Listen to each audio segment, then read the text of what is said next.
El hombre es el lobo para el hombre. Posiblemente sea la expresión más conocida de Thomas Hobbes, quien al parecer tenía una visión cínica en cuanto a la naturaleza del ser humano y mostraba como una sugerencia la existencia de un estado al cual llamó Leviatán como el monstruo bíblico, para que sea el estado el que proteja a los individuos, dado que los seres humanos se asume que están en un estado de constante guerra. No es que se maten unos a otros, sino es que potencialmente podrían hacerlo. Entonces aparece el Estado justamente para que los seres humanos puedan vivir en armonía.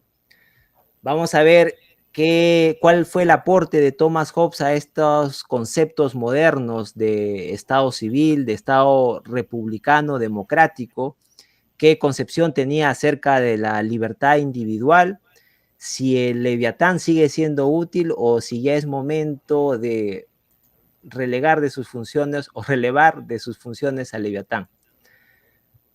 Para eso vamos a hablar con Paul Laurent. ¿Qué tal, Paul? ¿Qué ¿Cómo tal? estás? Un gusto, Robinson. Gracias por la invitación. A ver, conversemos sobre Thomas Hobbes. Hay esa expresión del hombre, ese lobo para el hombre, que no está en su libro más conocido de Leviatán, está en De Chive, creo. Es un libro aparte, previo a Leviatán. Como que muestra a un autor cruel, ¿no? Si solamente te basas en esa frase. Pero ¿qué otras cosas más aporta Thomas Hobbes a la concepción de Estado moderno, Paul? Bueno, antes que nada, buenas noches. Yo creo que Hobbes es un autor importantísimo en general para la modernidad.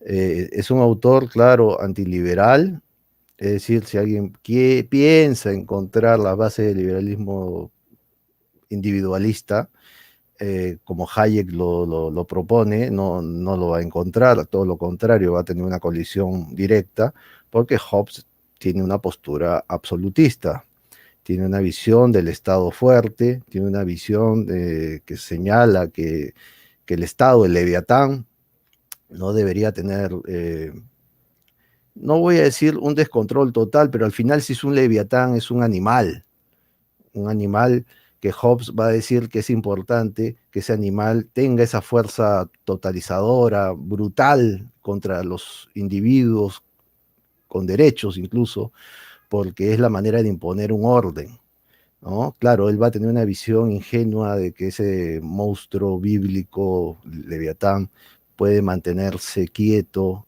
y dominar con el miedo. Hobbes es un hombre que escribe y piensa 300 años antes de la llegada de los esquemas totalitarios. Es decir, no hay que colocarlo como totalitario per se, pero sí podríamos hablar de que termina inspirando o promoviendo ese tipo de soluciones que le han costado vidas a la humanidad, ¿no? Y destrucción, muerte. Es decir, los flagelos del siglo XX los puede encontrar uno en las tesis de nuestro amigo Hobbes. Como que les da justificación en cuanto a los súbditos no pueden cuestionar la decisión del soberano. O sea, Él tiene, sí, él tiene una visión a la cual los derechos particulares, aunque él se mueve en un mundo de estamentos más que de derechos individuales, son poca cosa con relación al poder del monarca. Para él el monarca es casi un dios sobre la tierra, ¿no? O en la tierra. Entonces, ahora, esa visión de Dios sobre la tierra hace que los derechos sean poca cosa, ¿no? esa concepción inicialmente quizá no fue popular porque podía poner en cuestionamiento a las monarquías absolutas que existían en esa época, porque como que daba la justificación de un contrato social, ¿no? Él es un justnaturalista, contractualista, un poco que desafía es el origen divino para gobernar que tenían los monarcas, pero a su vez, como tú señalas, puede justificar gobiernos totalitarios, ¿no? Ahora, esa visión del caos, que sin el Leviatán el ser humano viviría en un caos, en un estado de constante guerra, es tal como lo pintan que a Hobbes como la contraposición de Rousseau, ¿no? Rousseau que hablaba del buen salvaje y que la sociedad lo pervierte, o el progreso lo pervierte, y a Hobbes lo ponen como el cínico que dice que no, el hombre es malo por naturaleza. ¿Es tan así? ¿O es muy simplista esa visión? No, Hobbes sí tenía una visión negativa del ser humano. Asumía que el ser humano era egoísta, ¿no? Llevaba casi la semilla del mal en su ser. Y claro, pero hay que distinguir también. Hobbes es un hombre que escribe sobre el poder, básicamente. Cuando él habla del ser humano en líneas generales, está hablando de ese ser humano que está pugnando en la corte por influir en el poder si es que no tenerlo, ¿no? Entonces no es un hombre cualquiera, no es el hombre de la sociedad moderna, no es el ciudadano, el hombre del siglo XX, siglo XXI, es el hombre del siglo XVII, que la única manera de entender la libertad era teniendo poder. Entonces Hobbes tiene esa visión, por eso habla que el hombre es lobo del hombre, porque es en el mundo de la corte, el mundo de los cortesanos, donde la mentira, la traición, son moneda corriente. Eso no se da en la sociedad. Y eso Hobbes lo pone en sus textos. En sus textos, tú has citado Decibe. Decibe es un texto pequeño, publicado años antes del famoso Leviatán de 1651, pero ahí hay la génesis de todo su pensamiento en esa frase que tú citabas, ¿no? El hombre es lobo del hombre, se dedica básicamente a colocar eso dentro de las esferas del poder.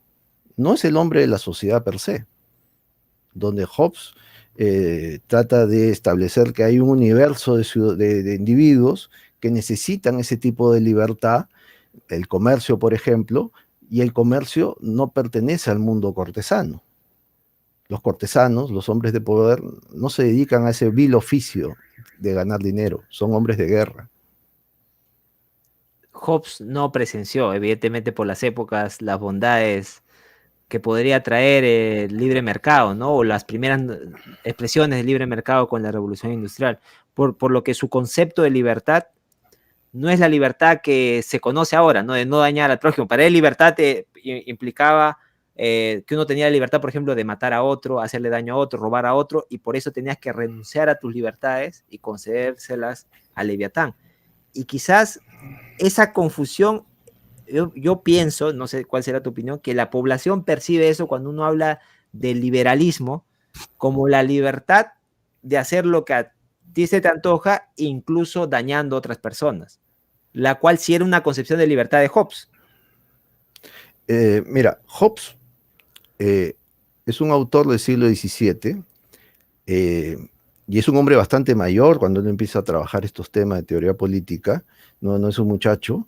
Él nace en la década del 80, creo que 1800, perdón, 1585, creo que es el año de su nacimiento. Es decir, estamos a un hombre ya que pasaba los 50, casi los 60 años cuando publica el Leviatán, y tienes ahí un mundo que ya empieza a tener una característica propiamente moderna.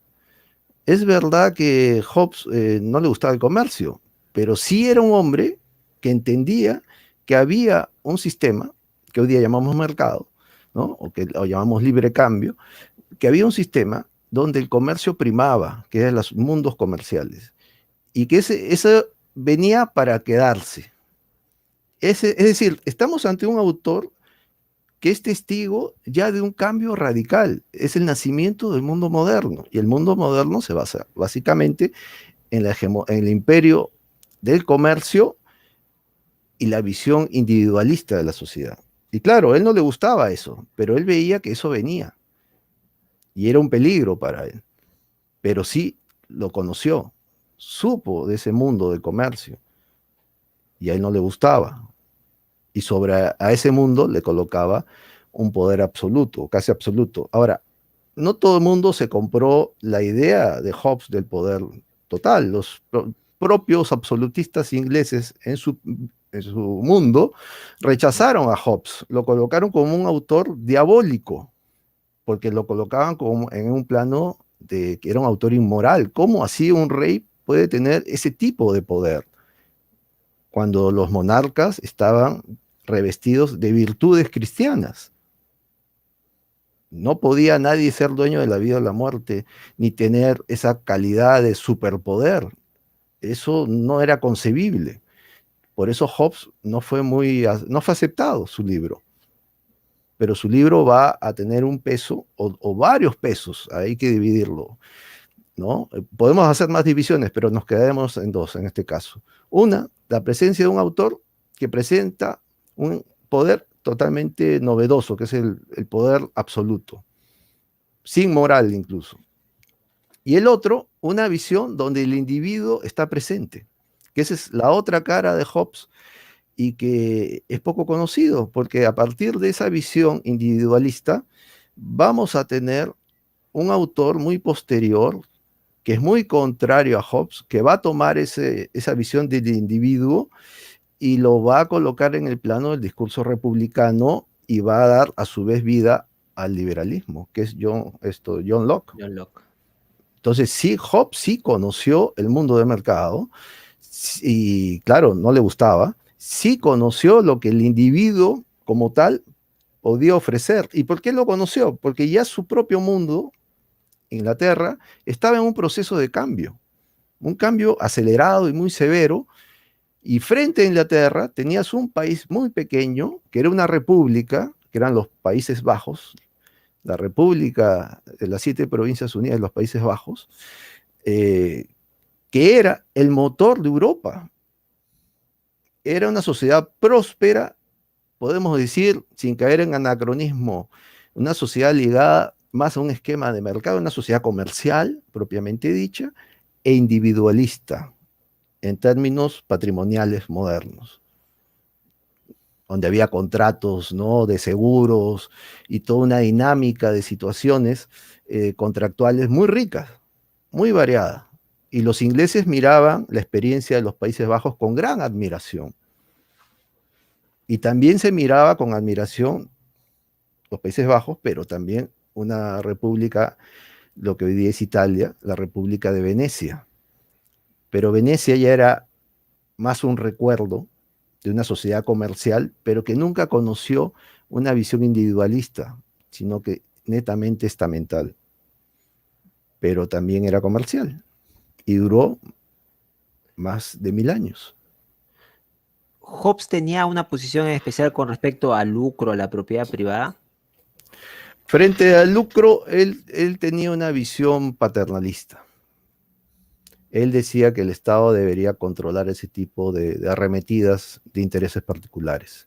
Y la propiedad privada, aceptaba la propiedad privada, la colocaba como importante, no la rechazaba.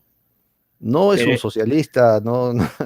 pero el Estado sí podría quebrantar tu Claro, propiedad privada y tú no podrías quejarte porque es voluntad del soberano. O sea, así es. como quien dice, mi prójimo sí no puede afectar mi propiedad privada, pero el soberano, si así lo decide, sí podría hacerlo. Así es. Y él lo pone en un plano de total excepcionalidad. O sea, él dice, el buen gobernante usará ese poder de manera excepcional. Si lo usa de manera consuetudinaria, diaria, ¿no?, como una costumbre cotidiana, entonces, claro, va a romper el esquema social y va a afectar a su pueblo, a su comunidad. Entonces él lo tenía claro, no era ningún disparatado. Pero, o sea, ¿no te parece algo pesimista con respecto al ser humano, pero optimista con respecto a la actitud de Leviatán? Es que él era monárquico. Él era un monárquico, un conservador, ¿no? Esto no es un liberal. Él es un monárquico, nace en una monarquía.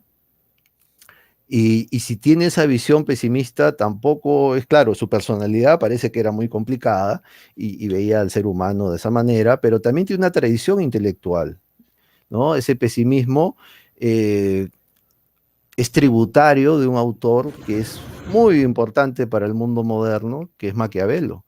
Maquiavelo es el primero que dice estas cosas. O sea, en ese sentido, Hobbes lo que hace es replicar lo que Maquiavelo señalaba. Pero claro, Maquiavelo hablaba también para un mundo de política, pero de política ligada a una república, no una monarquía. Y para una ciudad, no para un estado.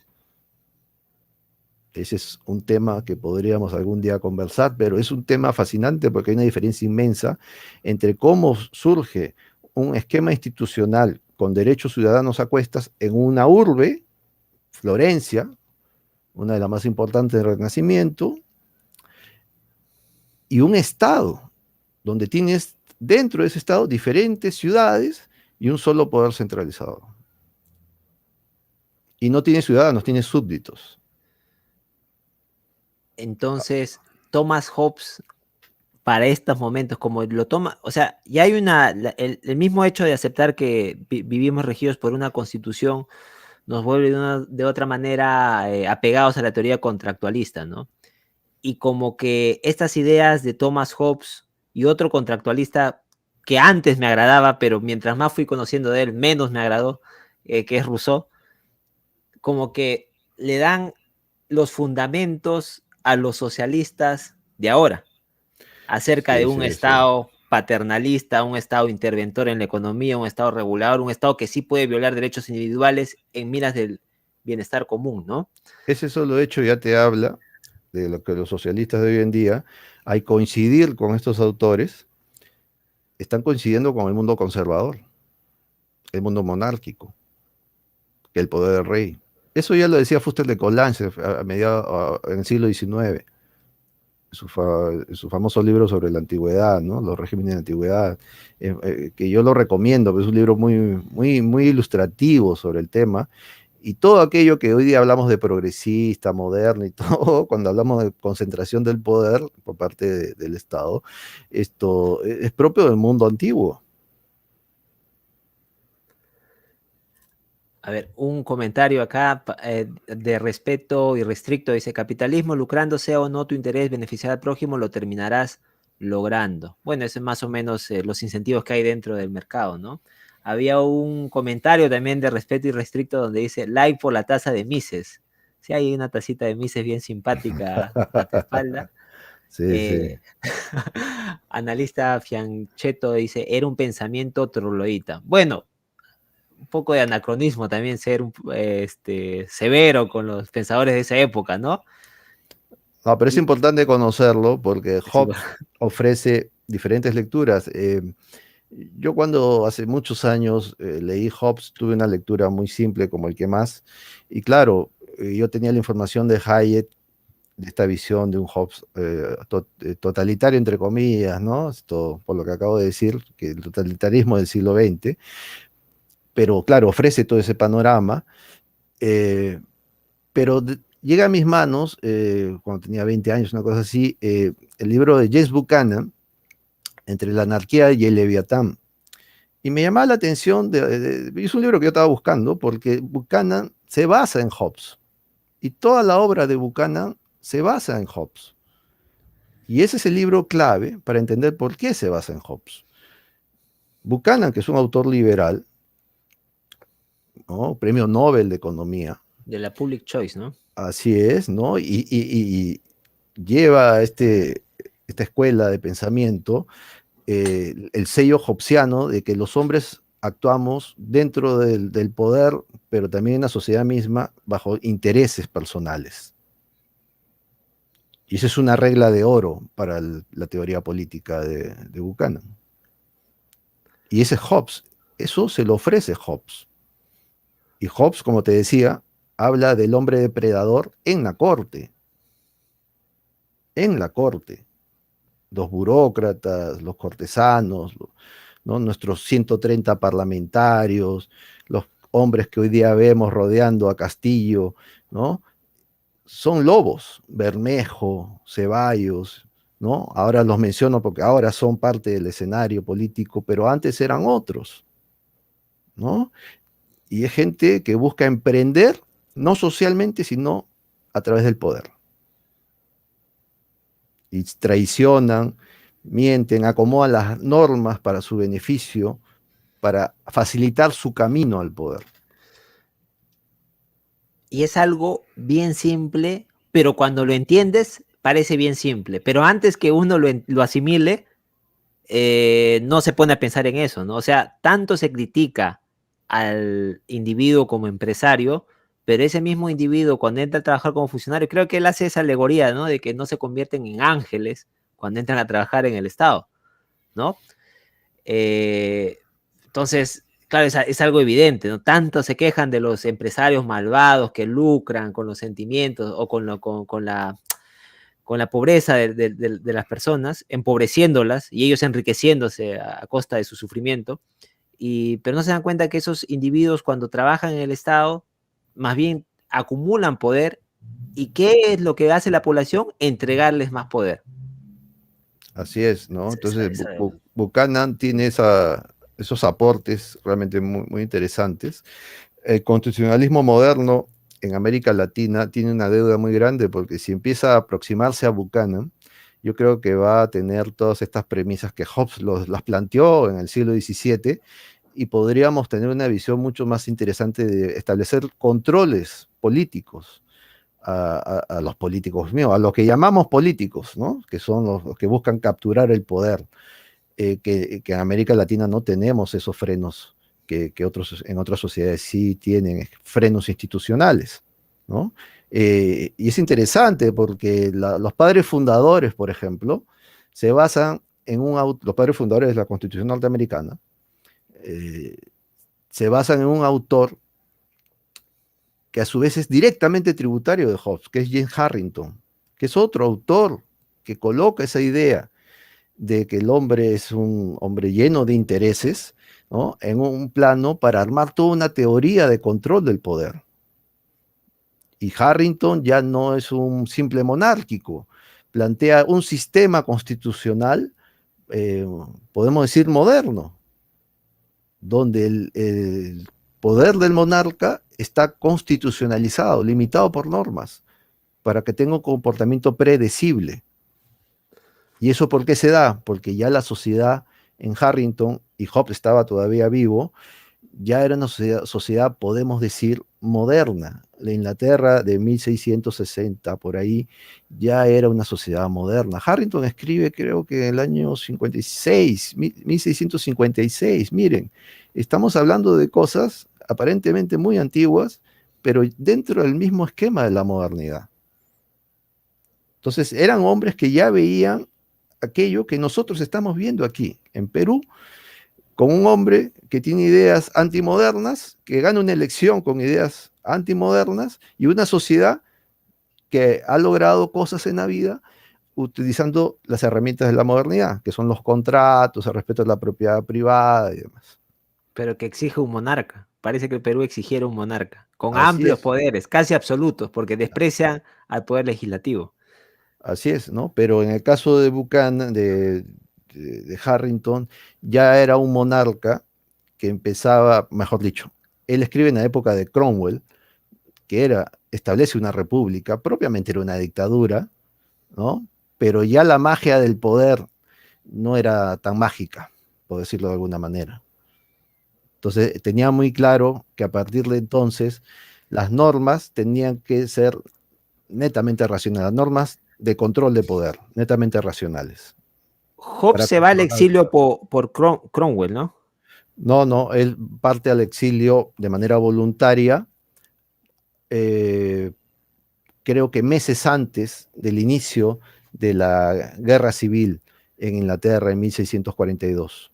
Pero lo admiraba algunos de los puntos de Cromwell, estaba leyendo, o sea, porque en algunos Claro, puntos de proteccionismo económico. sí, tiene esa visión y escribe el Leviatán, no directamente para Cromwell, que no, o sea, era el líder, pero en ese momento quien tenía el control del poder era el Parlamento. Y escribe Leviatán para el Parlamento. Y al poco tiempo Cromwell se hará de todo el poder. ¿Y lo habrán leído el Parlamento? ¿Habrán leído el Leviatán que se los dedicó? No, sí, sí, hay discusiones sobre el tema. O sea, Hobbes era un autor muy leído desde mucho tiempo atrás. Cuando él publica De Cive y otros textos pequeños, que son realmente muy pequeños, incluso antes de que pasen a la imprenta, como manuscritos, se copiaban y circulaban en los esquemas palaciegos, dentro de Inglaterra y fuera de Inglaterra. Era un autor conocido desde antes también por sus traducciones. Tiene una traducción de Tucídides, por ejemplo, de comienzos del siglo XVII, que tuvo peso, y era un hombre que era conocido también por su vocación por las ciencias, ¿no? La óptica y demás. Entonces, cuando él empieza a hablar sobre temas o a escribir sobre temas de teoría política, eh, tenía influencia en los sectores aristocráticos, además por la posición que él tenía, ¿no? Era tutor de un gran aristócrata muy cercano a la casa real. Entonces, ya cuando publica Leviatán, ya Hobbes era conocido, muy, muy conocido. Sí, esas épocas con los mecenas. Una mejor educación quizá. No, y Y de eso repente, habla mucho de una sociedad lectora, eso habla mucho que siendo una sociedad lectora, es una sociedad que se comunica, no solo es Inglaterra, es toda Europa. Hobbes va a influir mucho en vida, va a tener una gran lectoría en los Países Bajos, pero claro, no lo van a leer como un autor monárquico absolutista, sino curiosamente van a fraguar ciertas traducciones y lo van a convertir en autor republicano. Eso es un tema interesante. Pero eso es una estafa que hacen los traductores. Bueno, pero va a llegar también a Francia como autor directamente absolutista y va a hacerle lectura placentera para el rey Sol, Luis XIV, y también a los principados alemanes. Va a tener una gran influencia. en esas épocas, mira, Thomas Hobbes, financiados por mecenas, ¿no? Y ellos eran tutores de los hijos de familias adineradas. Adam Smith también más o menos obtuvo dinero de esa manera. Muchos siglos antes, Aristóteles de esa manera. O sea, disculpa que me salga algo del tema, Paul, pero quizás esas serían las opciones alternativas en una educación privada si es que se quitara al Estado de la ecuación dentro del servicio de educación, ¿no? Un servicio administrado por mecenas para los que así lo decidan. Hoy día tenemos el mercado, porque desde el siglo XIX los escritores, que es la época de oro del intelectual, del libre pensador, ya no necesita un mecenas y es más libre, Claro. porque si piensa en los autores franceses del siglo XIX, lo que hacían era alegrar o contentar a sus lectores con buenas obras. Y ahí estaba Balzac, por ejemplo, que escribía directamente para sus lectores, y eran sus lectores los que lo elevaron a un nivel superior, ¿no? O los pintores en general, ¿no? Tampoco los hombres del Renacimiento sí necesitaban un mecenas, pero los impresionistas, que la mayoría de ellos lloraban miserias, no necesitaron trabajar porque se dedicaban a pintar. Entonces, ¿de qué vivían? Obviamente vivían de su trabajo. Pero no había un Ministerio de Cultura, porque No ahora había los artistas ministerio de parece cultura. que no se explican cómo así van a tener ingresos si no hay un Ministerio de Cultura que lo financie. Claro, entonces ahí ya entra, en lugar de convencer al mercado, a los usuarios, a los amantes de la cultura, van a convencer a un ministro o a un funcionario. Es una variante de la corrupción, no es el mercantilismo cultural. Claro. O sea, Las ya no necesitas odas, convencer a la gente, sino a un burócrata. las odas a determinado burócrata, ensalzando su figura. De repente dedicarle un poema. Y la mediocridad, por cierto, ¿no? Porque al final los mecenas en la historia de Occidente, que es lo que uno conoce, era gente con un fino sentido para encontrar gente de valía. Desde Virgilio, por ejemplo, ¿no? Esto hacia adelante, el nivel de mecenas, ¿no? De individuos que apuestan con su propio recurso para financiar la existencia de un intelectual, un poeta, un pintor, es porque estamos ante alguien que comprendía que ese trabajo merecía ser protegido. Analista Fianchetto dice, en esa época no existía la idea de las microempresas y pequeñas empresas. Mm. Bueno, elementalmente podría haber, pero sí entiendo que todavía no se veían las bondades, ¿no? Quizás si Thomas Hobbes atestiguara en estas épocas lo que puede conseguir el libre mercado, como que atenuaría su estatismo, o de repente cambiaría de enfoque, o hasta podría pedir que, o decir que el Leviatán no tiene razón de existir. ¿Tú te consideras un liberal clásico, un minarquista? ¿Qué posición política tienes, Paul? A ver, a mí no me gustan mucho las etiquetas, No ¿no? En te general gusta. no me gustan las etiquetas, ¿sabes? Yo me dedico a estudiar el tema y me considero un liberal simplemente clásico a veces ha tenido mis arrebatos libertarios, ¿no? Pero la libertad siempre está ahí como un norte, eh, pero Pero tampoco es sí, que me sí, ciega, ¿no? sí consideras que debe haber un tipo de Leviatán. No, yo no creo que debe haber un leviatán, porque es la negación de la libertad misma. ¿no? Ahora, sobre la pregunta o el comentario sobre microempresas, en Ajá. la Holanda del siglo XVII, que es una sociedad muy fina, muy interesante, muy ilustrada y amante del comercio, sí había esa diferencia. Por eso se opusieron a los monopolios. Los monopolios estaban establecidos desde el comienzo del siglo XVII, eh, para beneficiar obviamente a cárteles empresariales muy grandes, pero ellos se daban cuenta que eso perjudicaba a los que venían de abajo, los que emprendían fuera del universo del monopolio. Entonces, tienes autores contemporáneos a Hobbes, por ahí, un poco más jóvenes, pero que actuaron, interactuaron en vida y leyeron a Hobbes también, y acaso fueron influidos, como los hermanos de Lacour, que eran dos muchachos nacidos en Leiden, en los Países Bajos, y ellos escribieron sobre el tema y atacaron a los monopolios y hablaron de la necesidad de un sistema de competencia. Propiamente hablando, estaban hablando de un esquema liberal. Podemos decir que estamos ante dos autores liberales, antes del liberalismo, propiamente dicho. Respeto irrestricto, dice Dante Urbina, no sé quién es Dante Urbina, dice que el Estado, bueno, una persona dice que el Estado tiene la potestad de zanjar las libertades de mercado libre, porque en un mercado libre se puede lucrar con el vicio. ¿Qué opinan? Bueno, él no está de acuerdo. Sí, bueno, es una visión moral, ¿no? Y esa visión de lucro también está dentro de ese esquema de esquemas morales. Y desde el punto de vista rentamente racional, cuando hablamos de la posibilidad de lucrar, estamos hablando de una esfera de libertad bastante amplia. Y yo creo que mientras más amplia sea esa esfera, mayor posibilidad tiene el ser humano de ofrecer lo mejor de sí. Y claro, y cobrar al respecto. Puede cobrar o no, eso es una posibilidad. Si vas a vivir de eso, obviamente tienes que cobrar, porque nadie vive masticando aire, que yo sepa, ¿no? Cobramos para poder subsistir y pagar cuentas y vivir. Eh, pero esos reparos al lucro son básicamente morales y que varios autores liberales lo han tenido, ¿no? Locke, por ejemplo, tenía reparos al lucro. Era un hombre cristiano. Sin embargo, Locke a la vez nos ofrece un hombre cargado de individualidad. Y para él la propiedad es sagrada. Es curioso, ¿no? Ya se transforma el concepto de libertad entonces. Mira, Con Locke sí. acá extraje una parte del libro, vamos a ponerlo más grandes, sobre alguna de las frases del libro, como para poder conversar algunas de las expresiones, de las reflexiones de Hobbes. Acá está, por ejemplo.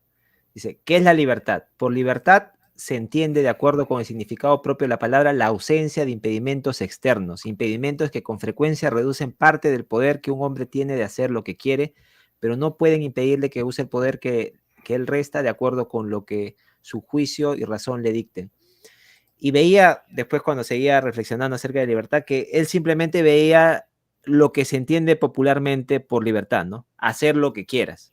Si me gusta tu libro, te robo tu libro. Si me gusta tu casa, te invado, te boto a la fuerza y me quedo con tu casa. O sea, pero ha ido evolucionando, porque a veces la persona dice, oye, tú eres liberal, pero tiene que haber un control, ¿no? No, si no, lo confunde con ese término de libertinaje. Pero entiendo que tú manejas un concepto distinto de libertad, que es una libertad con límites, ¿no?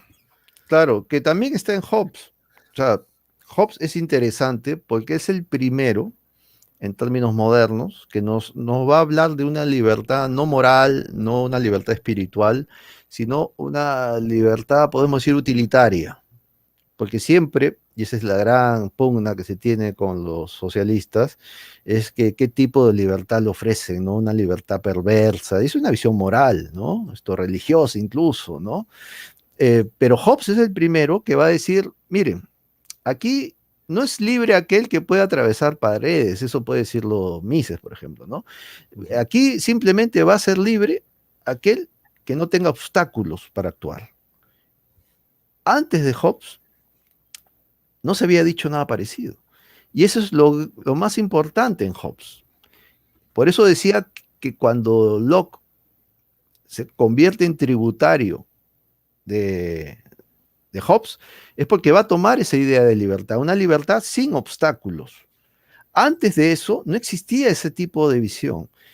Hobbes era muy consciente de su visión, porque él decía, yo les voy a hablar de un tipo de libertad que nadie ha hablado. Claro, uno escarba y puede encontrar algo parecido en Maquiavelo, pero Hobbes es mucho más claro, mucho más frontal. Y él dice, la libertad que yo de la libertad que yo voy a hablar, no hablaron los antiguos. En los antiguos no existe este tipo de libertad que está en tu cita. En los antiguos tiene una visión de libertad de colectividad, de comunidad, no a nivel individual.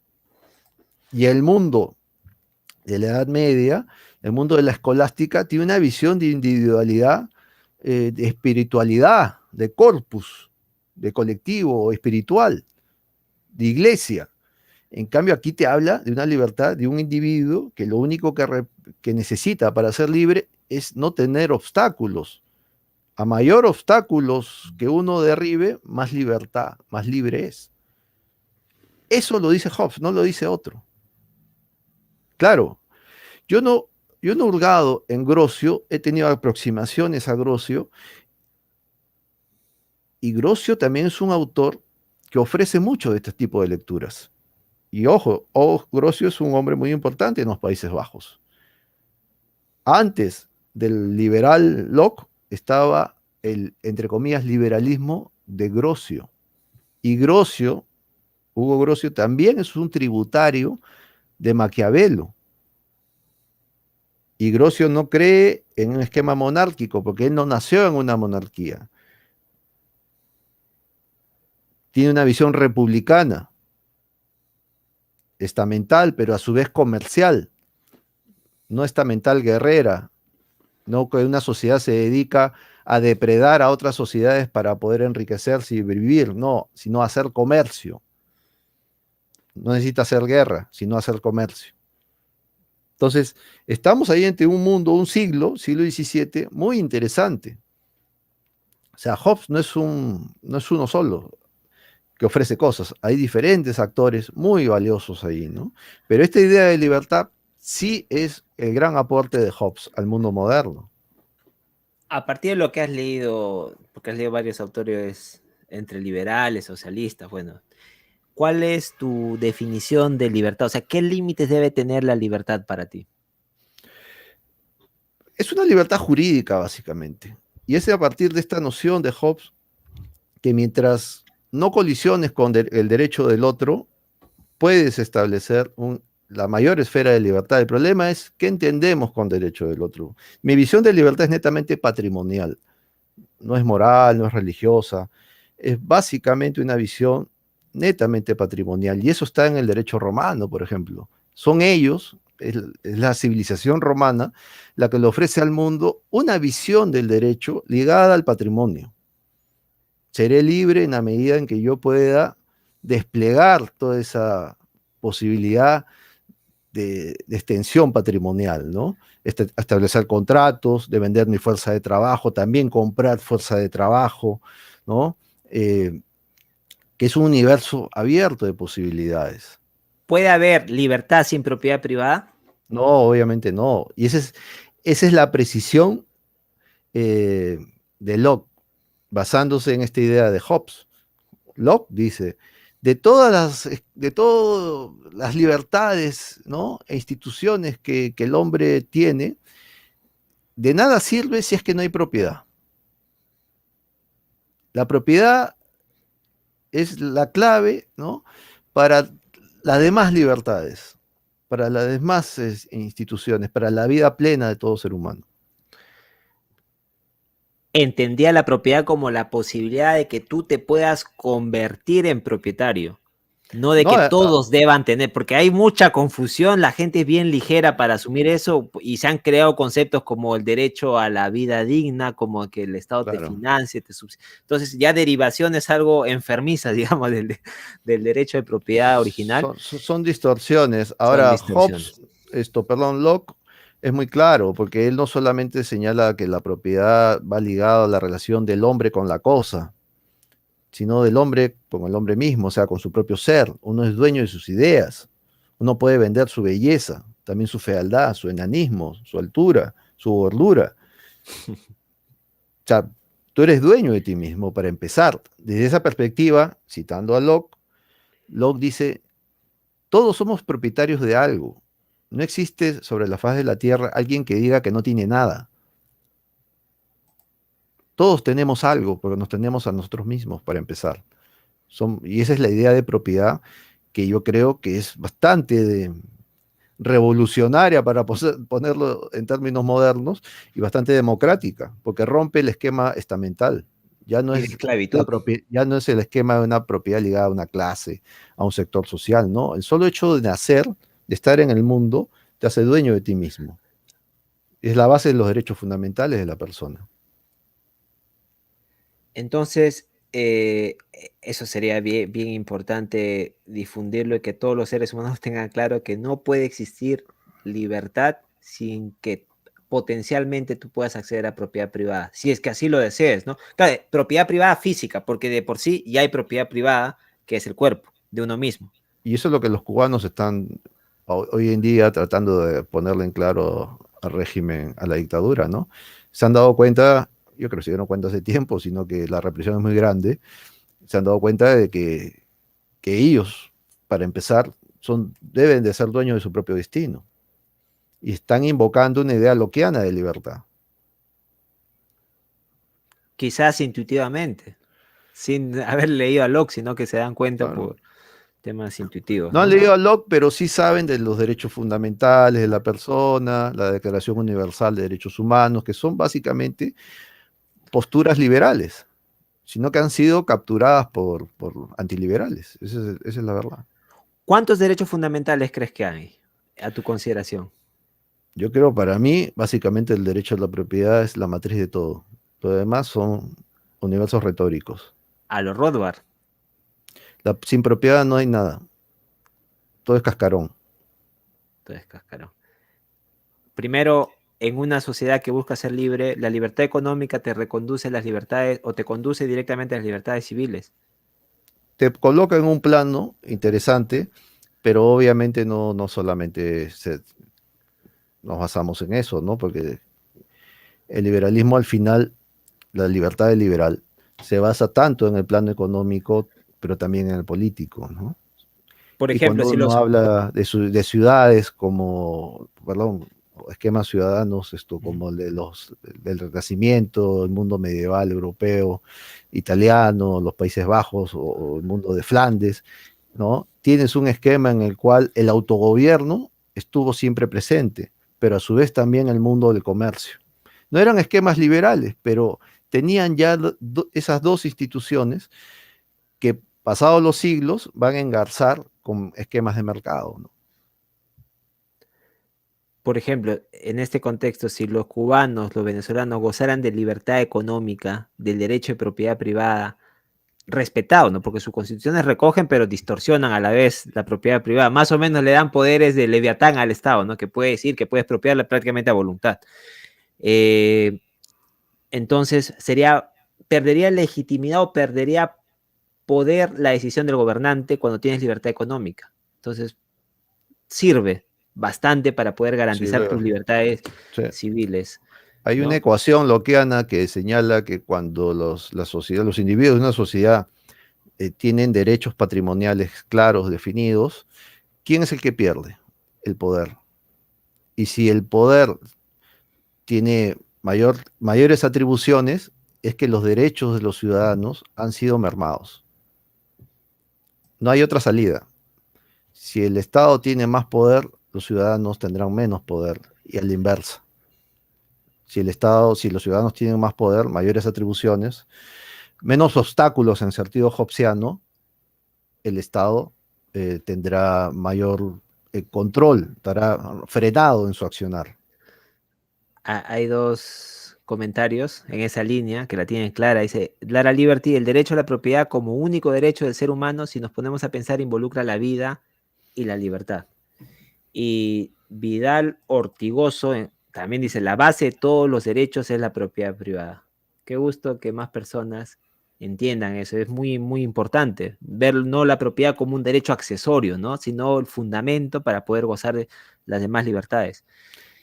Así es, la Tú, base de la modernidad está en ese punto, porque antes de eso, en el mundo antiguo, no se daba esa situación, salvo Roma, pero Roma nunca descubrió el individuo, pero sí descubrió la visión del derecho patrimonial. La propiedad en Roma era sagrada. La propiedad el derecho quiritario, el quirites, era el nivel de propiedad más alto que la humanidad ha conocido. Nadie podía meterse con la visión del derecho a propiedad de quirites. Y el mundo moderno no ha llegado a ese nivel de derecho de propiedad. pero no estaba reservado, o estaba reservado para un grupo, no para todos los Claro, individuos. porque eran mundos clasistas, Claro. estamentales, ¿no? Sería un absurdo decir que en Roma o en el Imperio Romano hubo liberalismo o en el Virreinato hubo No, liberalismo. no, esa es anacronía, o sea, tampoco juguemos. Eso no es serio. No es serio, pero puede pasar que alguien critique, Sí, ¿no? no, yo he leído cosas, ¿no? Sí, he leído un montón de cosas, pero bueno, sí. Las palabras lo soportan todo, son generosas las palabras.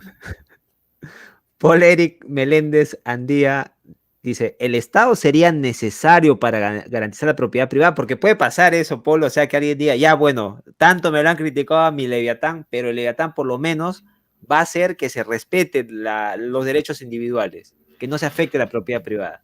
Sí, bueno, eso es lo que decía Hobbes, ¿no? Hobbes, por eso yo matizaba eso de totalitarismo, porque Hobbes no está en ese periodo, a pesar que ofrece todas las herramientas para un esquema totalitario, pero él decía que un Estado que busca meterse en todo, al final termina deslegitimándose, ¿no? Y pone en riesgo a la sociedad, a la gente, ¿no? Y todos pierden. Como ahora. Ahora, claro, Hobbes es un hombre, como ahora, como el mundo moderno en general, ¿no?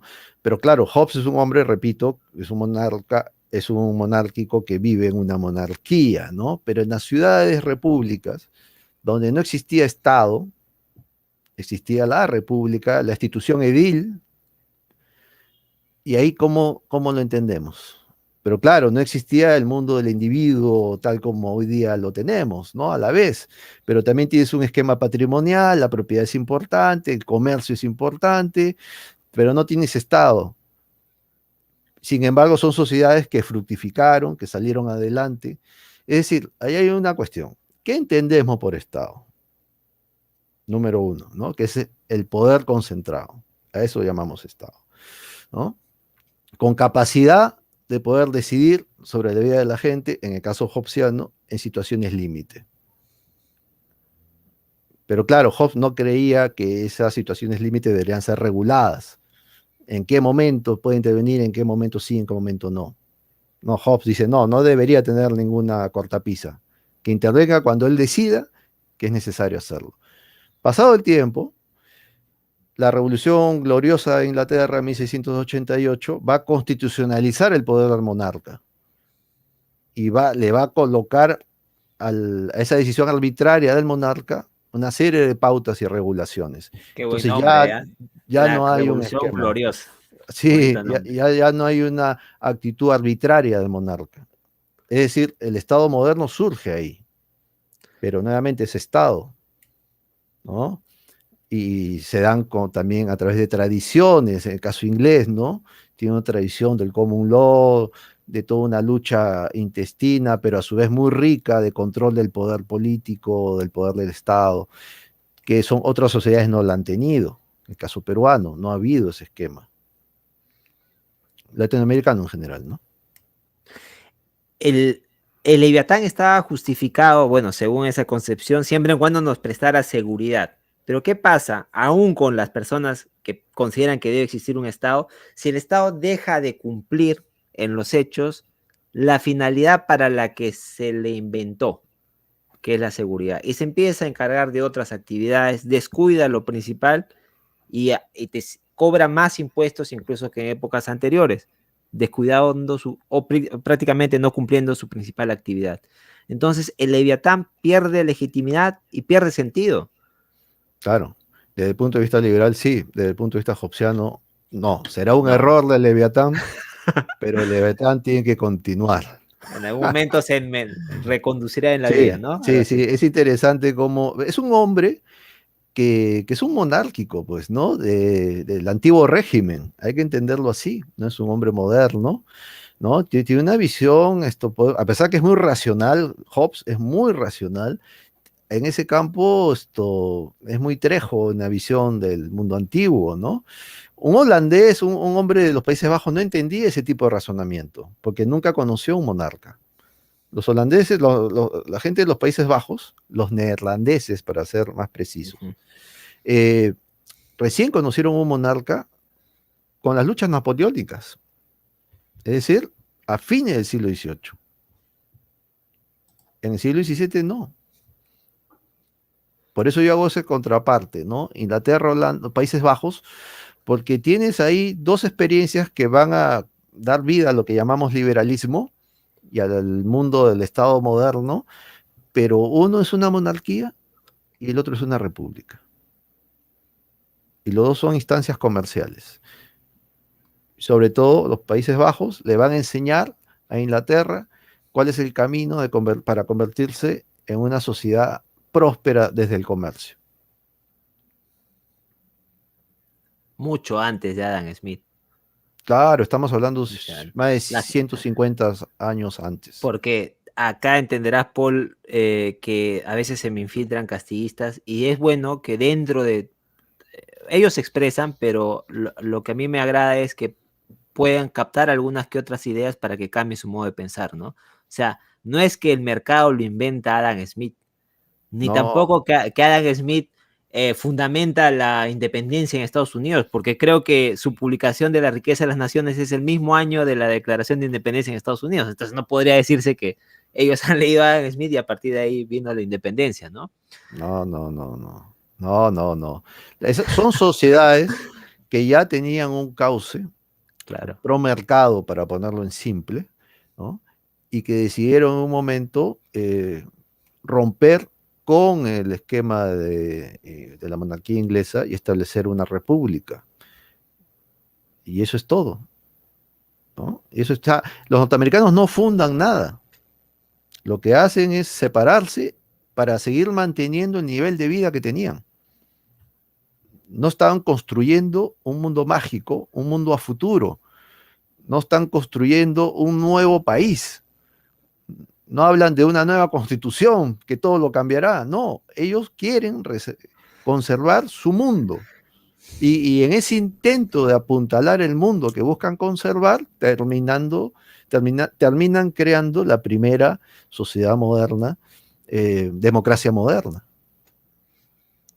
Eso es interesante, porque nace en el momento en que la revolución industrial empieza a gestarse, van en paralelo. O sea, cuando los padres fundadores dan su constitución, rompen con Inglaterra, en ese momento, en ese mismo momento, 1776, no solamente Adam Smith publica La riqueza de las naciones, sino un tal James Watt está inventando o patentando su máquina de vapor, que es, se dice, el origen, ¿no? Es la alegoría que se da de la revolución industrial. Claro, la revolución industrial empezó antes, hoy día se sabe, unas décadas antes, pero ya en ese momento empieza a darse, empieza a darse. Y recién a comienzos del siglo siguiente, siglo XIX, ya los hombres de ese momento se van a dar cuenta que el mundo había estado cambiando rápidamente y que habían vivido, estaban viviendo un periodo revolucionario desde el punto de vista fabril, industrial.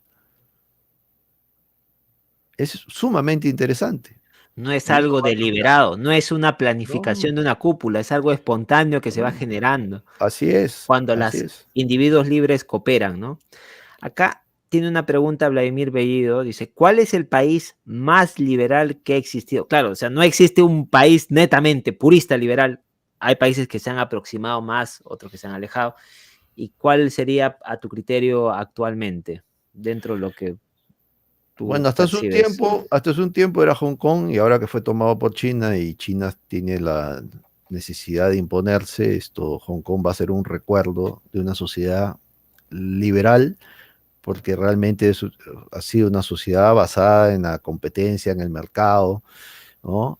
Y en el respeto a derechos, porque uno puede hablar de ciertas experiencias asiáticas, pero te encuentras con dictaduras, con gobiernos represivos desde el punto de vista político, pero abiertos a su vez al esquema de mercado, ¿no? Y el liberalismo es apertura, tanto en lo económico como en lo político, ¿no? ¿Actualmente consideras que sigue siendo Hong Kong?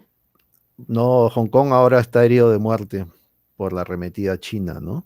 Y tiene una pelea desigual. Y los esquemas liberales en general suelen ser muy frágiles, lamentablemente, Por ¿no? el gusto de las personas, por el totalitarismo. Les encanta Eh, un Estado grande. no, pero en el caso de Hong Kong no es por el deseo de Ah, los no, no, no, claro, hongkoneses, el caso de Hong Kong en es, específico no. es Me por refería a cuestiones Europa. netamente de política, ¿no? Los europeos es distinto, los europeos simplemente perdieron hace mucho tiempo el norte liberal. Si uno recuerda a Ortega y Gasset en su libro La rebelión de las masas, ya hablaba que los europeos habían perdido ese norte liberal que los había hecho grandes. 1930, o sea, hace casi 100 años. Y los europeos han terminado desde 1930 hacia acá caracterizándose más por aspirar a un mundo socialista a un mundo liberal. Quieren vivir como socialistas, pero cobrando como, entre comillas, liberales, ¿no? Una mezcla rara. Es un continente en cuanto a economía en decadencia y se va a ir agravando con los años. Lo que pasa es que es un continente que ha logrado un nivel de capitalización muy alto, ¿no? Y ha conocido, obviamente, toda una civilización de la libertad, pero que ellos han terminado, o cada cierto tiempo terminan hackeándola. Afortunadamente para ellos, Latinoamérica no hace lo suyo y se vuelve o desarrolla un gusto también por eso, por regímenes peores que los que tienen en Europa. Por lo menos son socialdemocracias con instituciones menos corruptas y de otra manera no encuentran competencia dentro del mercado en otros continentes, ¿no? Además, instituciones hechas, logradas y establecidas de la mejor manera en el mundo liberal del siglo XIX. Y ese es el mundo liberal que perdón, que América Latina no conoció, porque el siglo XIX latinoamericano es un mundo anárquico, que tenía poco que ofrecer, salvo el caso argentino, y paramos de contar. Pareciera que hubiera una mentalidad de esclavo, de querer tener un patrón al cual entregarle mis libertades para que éste me provea de lo mínimo, ¿no? Más o menos que me haga sobrevivir, que pueda tener mi familia, que no me falte lo mínimo, pero yo renunciar a mis libertades. Cuando en Sí. los hechos no te concede esos servicios que te promete y al final tú terminas financiándotelo dentro del poco mercado que te permite tener, ¿no? No, y si te los ofrece esto, tampoco te hace liberal. O sea, mis canarios sería liberal. Claro. Yo le doy de comer, le doy agua, está limpio. No, no tendría por qué quejarse. Eran los argumentos de los esclavistas, decían, pero el esclavo tiene comida, tiene alimento, Claro. está bien Y, te- nutrido. y- y Peor, so- si lo y sobre dejamos sin todo, el patrón, estaría sobre la intemperie, decían, ¿no? claro, esa es la visión del padre de las casas, por ejemplo, también, que no era esclavista propiamente dicho, pero tenía una visión paternalista con los aborígenes del Nuevo Mundo y terminó estableciendo un esquema que hasta hoy en día mucha gente lo tiene presente, ¿no? Ve al indígena o al descendiente indígena como una mascota, no como un hombre con derechos. Y es totalmente ofensivo ver a la gente de esa manera. Es inmoral, para empezar. Y muchos de los activistas los consideran de esa manera. No los ven como individuos Sí, libres, lo ven como es, entes colectivos. sí, es una manera también racista de asumir al Exacto. otro. Pero no lo, o sea, lo disimulan bien, lo disimulan, Mm.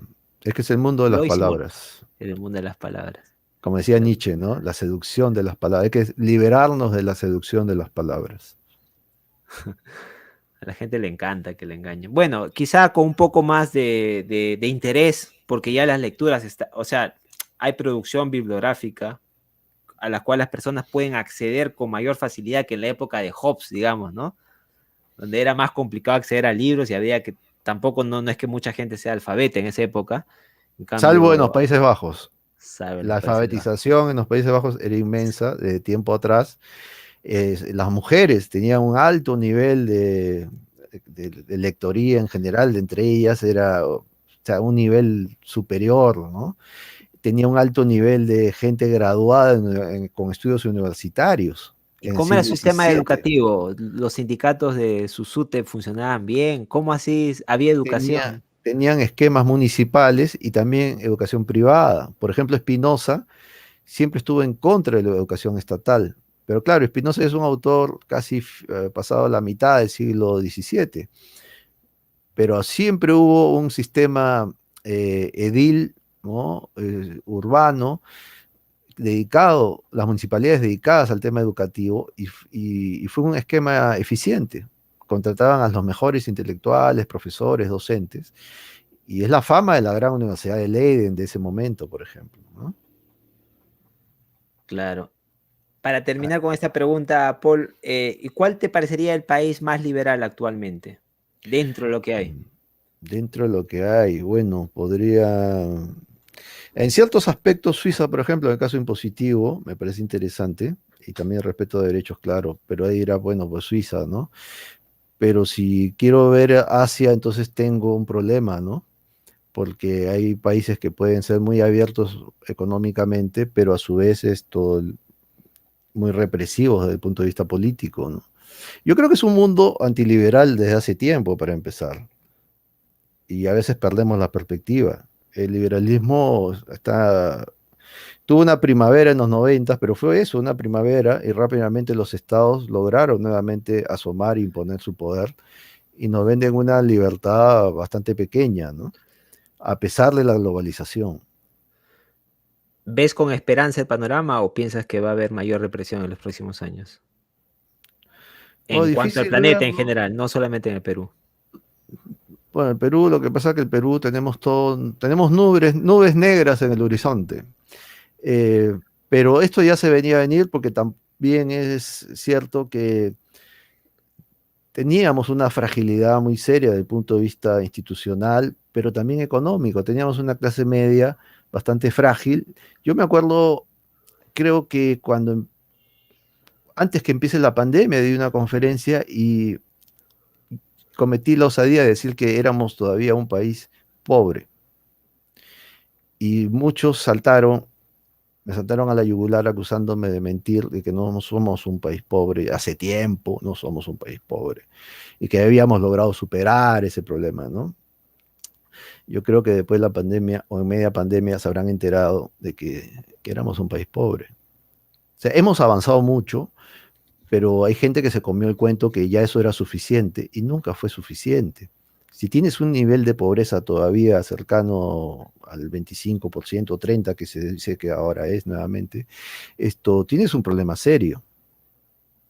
Entonces no puedes alegrarte por eso. No puedes alegrarte con una clase media que el que mantiene el hogar, si es que le pasa un accidente y queda inválido o fallece, esa familia regresa a ser pobre. Entonces no podemos alegrarnos de ese tipo de fragilidad. Tenemos que buscar radicalizar las reformas pro mercado. Exactamente. O sea, si alguien identifica, o sea, tu visión del problema, tu identificación del problema es similar a la que pueden tener varios socialistas en cuanto a la pobreza, pero en cuanto a la solución es distinta, porque tú planteas un remedio a ese problema de radicalizar las medidas de libre mercado, pero otros dirían, no, no, no, el libre o el mercado que existió en el Perú ha demostrado que ha fracasado y lo que se tiene que hacer es regresar al estatismo. ¿Me entiendes? Ese es el Claro, problema que vivimos, ¿no? O sea, ven, sí, hay pobreza, entonces hay que darle más poder al Estado para que nos saque esa pobreza. sí. Lo que pasa es Por que el el contrario, Estado yo cuando coincido se contigo. metió, cuando el Estado se metió para resolver el problema, hizo el problema más problema. Ahondó las diferencias, tanto que se habla de desigualdad, abrió la brecha enorme, ¿no? En los años 70, por ejemplo, la reforma de Velasco paralizaron al país durante 2 décadas, destruyó la agricultura, pero también afectó la educación, la encareció, y lo que hemos tenido después es un intento de recuperarnos, y nos hemos recuperado. Pero claro, no es suficiente. No es suficiente que tenemos niveles de informalidad altísimos desde hace más de 30 años. Es decir, desde antes de la reforma de Fujimori ya teníamos un nivel de informalidad similar al de hoy en día. Es decir, hay cosas en ese campo que no se han tocado. ¿Qué reformas han hecho sobre el campo laboral? Que son Ninguno. dogmas. El derecho laboral se ha convertido en un dogma Lo que han hecho incuestionable. es encarecer el trabajo, ¿no? Por un lado, y el otro lado, ya, para salir del campo del trabajo, ¿cuánto cuesta hacer valer un contrato en el Perú? Es carísimo. ¿Cuánto tiempo demoras hacer valer un contrato? Si alguien, una de las partes decide no cumplir, no te puedes pasar 2 años y medio, 3 años para hacer valer un contrato en la vía judicial. Entonces, ¿para qué tenemos un Estado? O sea, no hay seguridad, tú mismo te la tienes que proveer. Y en Claro, cuanto a los cumplimientos de los contratos, que es Administración de Justicia, el Estado tampoco te lo provee, porque o recurres a medios alternativos como el arbitraje, que a veces lo entorpece el Estado porque el árbitro no puede ejecutar claro, sus decisiones, y lo han encarecido en los últimos años. y que, claro, se va encareciendo, le ponen trabas, le ponen límites. Entonces, Claro, el Estado al final termina siendo un estorbo para, para la interacción entre las personas. claro, Pagamos por tener un estorbo. y eso lo que impide es movilidad social, porque si la gente tuviera facilidad de establecer contratos con gente que no conoce, esta sociedad sería más dinámica y tendríamos más gente ofreciendo servicios de diferente tipo, no solamente en el campo de la justicia, ¿no? Entonces, eso, esa visión de la mala calidad legal nos está costando carísimo en todos los aspectos. Yo he puesto esos ejemplos. La vez pasada creo que te hablaba del sistema financiero. Es igual. En la época del periodo de la guerra con Chile, teníamos 16 bancos. ¿Cuántos bancos tenemos hoy en día? Casi lo mismo. Y tenemos, en esa época había 3 millones de personas, si no me equivoco, o menos. Hoy en día tenemos 33 millones de personas. O sea, tenemos un cártel financiero que maneja este país, Por el cuando libre debería, mercado, cuando no es debería por el libre abrirse. mercado. No es por el libre mercado, es por el Exactamente. privilegio legal. Grandes bancos han intentado entrar al Perú. Grandes bancos, incluso se anunciaron varios, antes de la pandemia incluso. Ya hace años se habla de otros bancos. Y no han podido entrar al Perú. ¿Por qué? Porque tiene normas muy exigentes, la economía peruana pues es tipo Berna, Zurich. No, es mercantilismo puro. Es mercantilismo puro. Por eso la gente sigue ahorrando su dinero debajo del colchón. Los bancos no están hechos para la gente. Están hechos para instituciones, ¿no? O empresas tipo Obres. O sea, para empresas que tienen ese tipo de comportamiento. A ver, eso se soluciona con un Estado más fuerte, con un Estado más intervencionado, con más facultades para poder dar privilegios. Es una tontería lo que hacen varios de los peruanos, ¿ah? Lo que pasa es que tiene una visión de Estado fuerte bastante, me parece, equivocada, porque un Estado que permite ese tipo de instituciones que no hacen que la gente pueda beneficiarse, ¿de qué fortaleza podemos hablar? Todo lo contrario, todo lo contrario. Es un Estado que hace ridículo, y si hace ese ridículo no puede ser fuerte. Jairo Cruz Ramos tiene una pregunta. Entiendo que él tiene una posición de anarquismo de libre mercado. Dice, aquellos que apoyan al sistema republicano demócrata son esclavos, que abandonan los derechos naturales como la libertad de comercio desregulado con tal de tener una divisa con mayor valor adquisitivo. ¿Tú consideras el Estado importante para algo? ¿Piensas que se le debe reservar por lo menos una que otra función? A ver, yo desde siempre he tenido la idea de que el Estado está ahí y todo dependerá de cómo la ciudadanía asuma sus derechos. Si la ciudadanía asume sus derechos, el Estado se moldeará a esos derechos que la ciudadanía exige. Pero si no hay esa visión No hay esa apuesta de hasta dónde puedo tener yo esa capacidad de ejercer mi libertad, mis derechos patrimoniales, ciertamente. El Estado siempre va a estar ahí, porque el Estado es un hecho fáctico. No es una fantasía, no. El Estado está ahí y eso a veces a mucha gente le cuesta entender. No es una cuestión conservadora ni... No, es una visión netamente realista. Hay que asumir las cosas como vienen. Y si el Estado da normas disparatadas es porque tiene esa capacidad de dar normas disparatadas. Entonces, ¿qué es lo que tienes que hacer como ciudadanía? Buscar influir para que esas normas disparatadas no se den y de influir de diferentes maneras, regulando el esquema institucional del propio Estado. Pero aquí se regula la sociedad, no se regula el Estado. Y la ciudadanía, la más de las veces, reclama regulaciones para la sociedad, dándole al final al Estado una capacidad de intervención inmensa. Y al final tienes un Estado que lo abarca todo, y si lo abarca todo, no abarca nada. Esa es la posición de los súbditos frente al Leviatán, justamente, ¿no?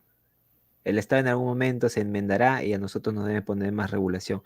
Mira, Paul, personalmente cada vez estoy más decepcionado de la existencia del Estado y a veces me replanteo su misma existencia. Y mira que, bueno, trabajo justamente con la regulación de estatal, pero entiendo que también bajo la ejecución de acuerdos privados las personas pueden llegar a situaciones mejores para ellos mismos, ¿no? Al fin de evolucionario, entiendo del partido de evolución, ¿no? Que justamente busca la incorporación de 5 reformas, la existencia todavía de un Estado, pero reformado. Dice, exacto, esa es la mejor reforma, eliminar los derechos laborales y beneficios sociales. Junto a ellos, si la justicia no funciona, darle más campo de acción a los árbitros. En realidad, en el tema patrimonial, entiendo que incluso debería desaparecer el Poder Judicial completo, porque seguir confiando en un Estado y darle poderes, ¿cómo haces para seguir limitándolo a futuro, no? Porque si el Estado ya existe y hay populismo, paulatinamente va a ir incrementando ese poder que al inicio se le fue conferido. Bueno, pero eso ya es un tema personal, ¿no? Hay algunos que piensan que sí debe existir el Estado, otros que completamente ya están decepcionados del Estado y dicen mejor que no haya ningún Estado para que no exista una amenaza para las libertades individuales. Para terminar, Paul, quisiera leer alguno de las frasecitas de Thomas Hobbes, a ver qué te parece. Dice, los pactos que no reposan en la espada no son más que palabras sin fuerza para proteger al hombre en ningún caso. Ahí, Sí, de repente, este es contra los anarcocapitalistas, digamos, ¿no? Como quien dice, si no, tu pacto voluntario, si alguien no cumple, no habría manera. Yo estoy en desacuerdo, pero más o menos esa es la posición que tenía Thomas Hobbes, ¿no? Necesitas al Leviatán claro. para que te lo haga cumplir. Claro, ahora se podría establecer diferentes maneras de buscar el forcing, ¿no? Entrar a forzar al que no quiere cumplir el pacto, siempre necesitarás un tercero imparcial, ¿no? Locke, por ejemplo, tenía la visión esta, de que el Estado solamente entra a tallar en ese campo, que es una postura bastante mesurada. Claro, la expresión de la espada o la mención de la espada lo convierte en violenta, pero al final es eso. Si no cumples, espada. Claro, Claro. Bueno, ahora es la coacción del Estado, ¿no? los anarquistas ahí tienen un problema, porque ¿cómo hacen cumplir, por ejemplo, sus acuerdos? El ostracismo. Hay diferentes teorías. Entonces, el solo hecho que haya diferentes teorías ya te habla de que tenemos problemas. Mira, la teoría o la medida más eficiente para que la gente cumpla al final prevalecerá. Por ejemplo, donde trabajo damos asesorías, junto a mi colega Ana Luisa, damos asesorías a empresas para que cobranza de deudas. Y una de las formas donde la gente se ve más persuadida a cumplir es con el reporte de la central de riesgo de la Claro, Cámara de Comercio. es un Es mecanismo privado. de privado, ¿no? De mercado. Por eso te digo, o sea, si puede darse ese esquema, que ese es un esquema interesante, El Y en el problema es que el campo, en Estado campo se del mete. arbitraje, El Estado se mete y te impide métodos de cobranza, que dice no, que no le puedes llamar a claro, determinadas horas, no puedes usar determinadas formas, determinados métodos, y al final te inutiliza. Te dice, ven al Poder Judicial. Y cuando vas al Poder Judicial, te demoras años. Ese es como un claro, premio al ya, conchudo. y ahí rompe el esquema de estabilidad jurídica, ¿no? Y afecta a la propiedad, ¿no?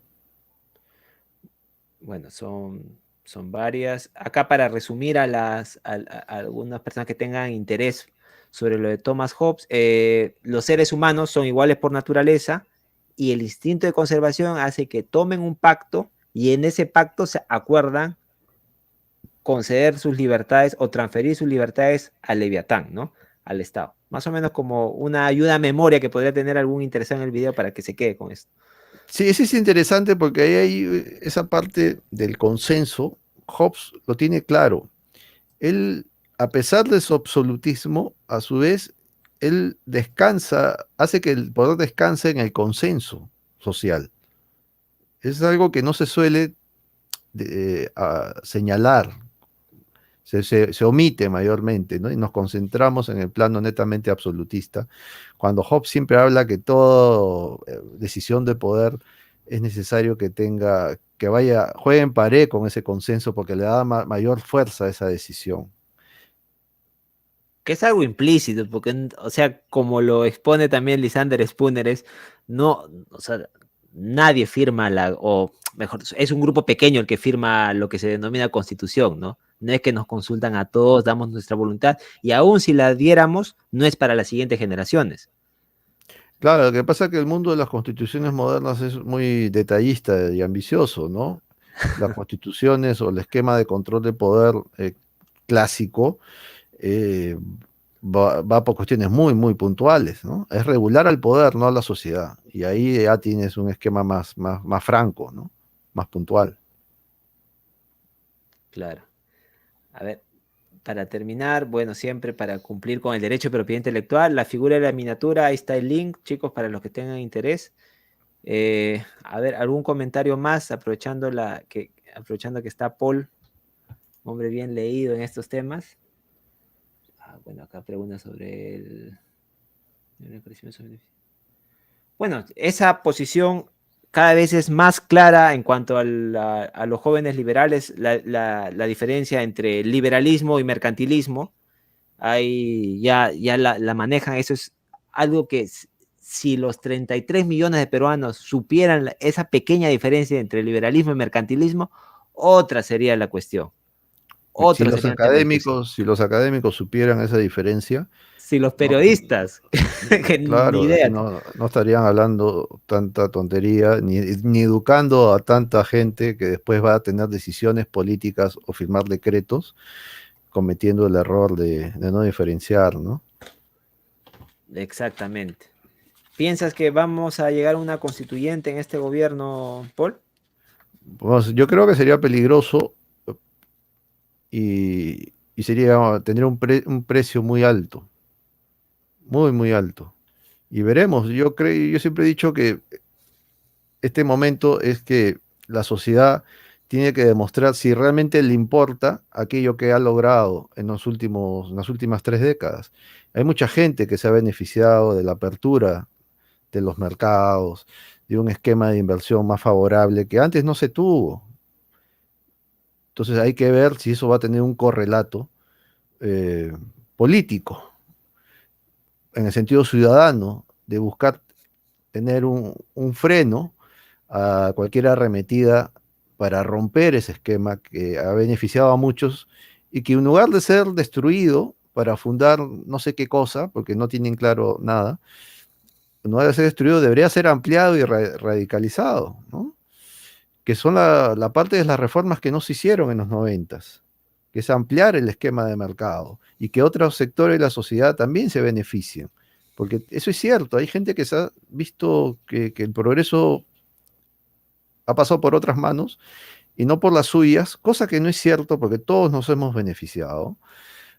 Pero bueno, Hay unos que se han hay, beneficiado indebidamente más que claro, otros.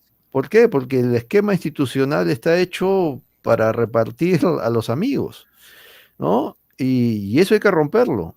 y romperlo a través de un esquema más liberal y no menos liberal. Ahora, ese es un video que estoy planeando hacer posteriormente sobre los porcentajes de aceptación que ha tenido la Constitución del 93 cuando se planteó el referéndum en ese momento, porque encontré, por ejemplo, que en lugares como Puno y Cusco, la mayoría, cuando se planteó el referéndum de la Constitución del 93, se opusieron. Claro. Incluso Puno, me parece un 70% de los puneños no quería que se cambie la Constitución del 79. Han pasado ya ¿cuántos años? Son 28, van a ser 28 años y siguen teniendo esa misma posición. O sea, es increíble. ¿Qué ha Ahora es pasado en el Perú toda curioso, esa época? y es curioso porque Puno es un lugar donde básicamente se vive el contrabando. Si a ellos se les informara sobre las ideas de libertad, probablemente acogerían con los brazos abiertos del liberalismo, porque no son personas que sean o que busquen el paternalismo estatal. Son Claro, personas no muy viven de eso. independientes. Sí. Sí, bueno, el Perú es muy complicado en el caso de las encuestas. Yo he visto algunas encuestas hechas por empresas para sus propios productos y dan resultados distintos en poco tiempo, ¿no? O sea, en un mes dice una cosa la gente, 2 meses después dice una cosa totalmente contraria en la misma zona. Sí. Ahí hay problemas culturales más grandes de lo que uno piensa, ¿no? Aunque el Internet permite que estas ideas puedan llegar hacia esos lugares. Claro, yo creo que este es un gran aporte, ¿no? Es Porque un gran llegas a un aporte. nivel de personas que en general no consume información, ¿no? Puede que el despertar de Cuba sea también motivado por el Internet o el Sí, acceso a yo datos. creo que sí. Sí. La apertura que se dio o la insistencia del gobierno, creo que fue Obama, de que Cuba tuviera acceso a Internet, a pesar que no es totalmente, no es general y es caro, pero a pesar de eso, creo que eso explica estas protestas, porque tiene más información. Sí. Muchas gracias, Paul, por darte el tiempo para hablar sobre Thomas Hobbes. ¿Cuál ha sido su relación con el liberalismo? Es importante conocer. Invito a las personas que revisen el Leviatán. Es una obra bien diversa. No solamente habla de política, habla sobre religión, sobre las posesiones demoníacas. Es increíble esa obra. Habla Sí. sobre las sensaciones, las percepciones, más o menos como una crítica, ¿no? Que ahora hay menos posesiones demoníacas debido a que se puede comprobar que no eran esas posesiones, ¿no? Como que dicen, mientras más avanza la ciencia, se puede demostrar que no existía tal No, cosa. Hobbes es un caso serio, es un tipo que tenía Pero antes mucha escribían así, información, ¿no? Escribían así, eran tratados grandes que comprendían varias cosas. claro. O sea, hay gente que tenía cosas interesantes que decir en varios temas y con mucha información, con mucho peso, ¿no? Por ejemplo, también habla de las universidades. Es un crítico de las universidades, ¿no? Pero bueno, que la gente se entere qué cosa dice Hobbes ahí, ¿no? Vale la Claro. pena meterse en ese mundo y ver que hay cosas que no han cambiado y hay cosas que sí, obviamente, ya son anacrónicas, ¿no? Pero el grueso de Hobbes está muy presente en el mundo contemporáneo. Claro. Gracias, Paul. Voy a No, gracias agradecer a a los ti. miembros del canal, Jacob E. Umiña Chipana, David JJRCR y Jesús Piscoya Infante. Gracias, Paul. Espero contar con tu participación en otra oportunidad. Ya lo coordinaremos en privado. Muchas gracias. Chicos, se acabó lo que sea. No, Cuídense. gracias. Saludos.